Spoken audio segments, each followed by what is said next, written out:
ദിവ്യൂണിയുടെ ആദ്യത്തെ പടം. അത് വിനയ സാറിന്റെ അടുത്ത് പോയിട്ട് ദിവ്യൂണി ചോദിച്ചു, സാറേ എന്റെ മുറച്ചെറുക്കനായിട്ട് അഭിനയിക്കുന്ന ആർട്ടിസ്റ്റ് ആരാ?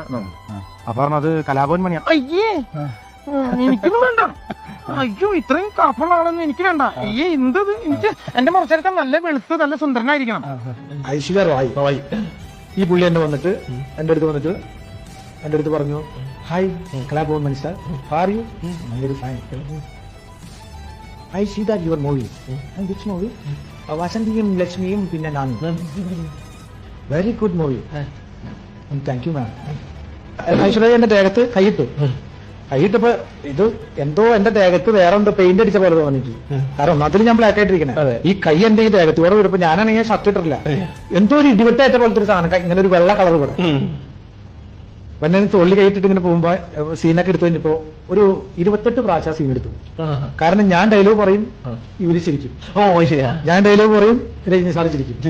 അപ്പൊ ശങ്കർ സാർ പറഞ്ഞത്, മണി സാർ പരവല്ല സാർ, അവർ ரொம்ப എടുത്തിട്ട് പരവല്ല.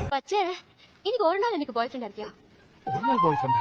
அதான்யா, இந்த ஒரு நாள் முதல்வர் மாதிரி ஒரு நாள் பாய் ஃப்ரெண்ட். என்னம்மா நீங்க வெண்ணை கட்டி மாறி இருக்கீங்க, நான் பன்னிக்குட்டி மாறி இருக்கேன், நான் உங்களுக்கு பாய் ஃப்ரெண்டா? ஆமாயா. ஐயோ ரொம்ப தேங்க்ஸ் அம்மா, என்னால நம்ப முடியலம்மா.